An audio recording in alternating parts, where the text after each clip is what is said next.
This week I'm making gnocchi, not regular potato gnocchi. We're gonna make ricotta gnocchi. Gnocchi. I like saying that word. I'm not a big fan of gnocchi. I never was, but my family loves it. And this is actually the first time I'm making this recipe. So we're gonna make it together. So if I screw this up, you'll know it's not that easy. But I don't think we'll screw this up. We'll do good together. Let's go. We're gonna start with a 15-ounce container of ricotta. Calls for 1 egg, a teaspoon of olive oil, a half a teaspoon of salt, and a few shakes of ground pepper. Let's put in like a half a teaspoon of ground pepper, maybe a little less. And now you take a whisk and let's whisk this all together until it's nice and smooth. Once you get it nice and blended like this, let's switch over to a spoon because now we're going to start adding the flour. Let's add a half a cup at a time. There's a half a cup.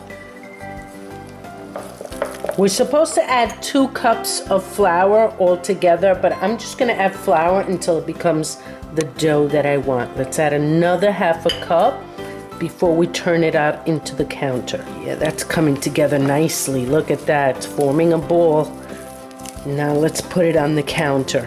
Okay, and see how it's still kind of sticky? Make sure you put it on a floured surface.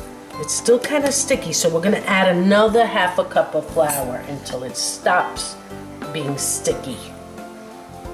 And let's incorporate this flour. Okay, I added the last half cup, so altogether I put 2 cups of flour. And while I did this, I have a big pot of salted water boiling on the stove to be ready for when I drop in my gnocchis. Now we're gonna cut the dough into 6 pieces.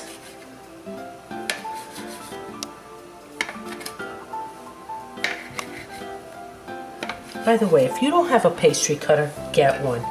They are so good. And you're gonna make like ropes, 1-inch ropes out of it.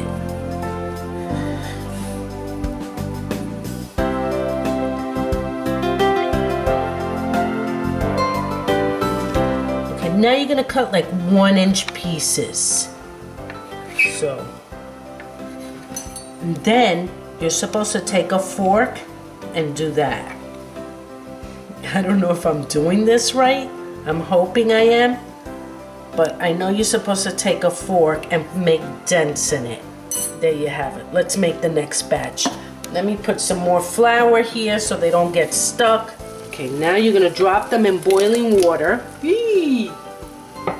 Drop them in boiling water easy. Once you have them in, once they start floating, let them cook for another 30 seconds to a minute so that they're fully cooked. While the gnocchi is boiling, you're gonna heat up a half a stick of butter I have here, about a 1/4 cup of olive oil, and I would say about 4 or 5 cloves of garlic.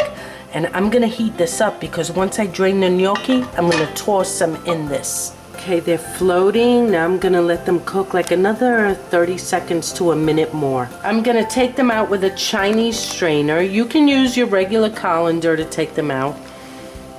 And I'm gonna put them into this beautiful butter sauce. Butter, oil, and garlic. Butter, oil, and garlic, yep. And just let it saute for a good like 5 minutes so it soaks up that garlicky oil. Okay, I'm gonna put them on a platter. I'm gonna put some grated cheese over it. And a little bit of fresh parsley just sprinkled over it. Look how nice that looks. And this serves about 4 people. It doesn't look like a lot, but believe me, it's a heavy dish. Okay, let's try a little bit of this before I serve the family. And like I said, I'm not a big fan of gnocchi. Never cared for it, but this is a different gnocchi. It's made of ricotta, so let's see.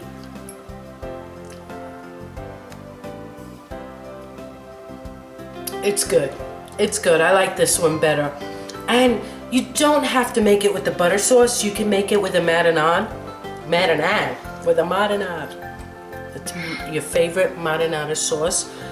Or you can make it with like an Alfredo sauce or a pesto.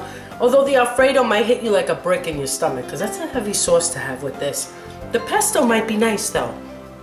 I hope you try it. If you do, let me know in the comments if you try it or if you've had gnocchi before and what you think of it. I think this is great. I really, really hope you try it. Thumbs up, subscribe, enjoy.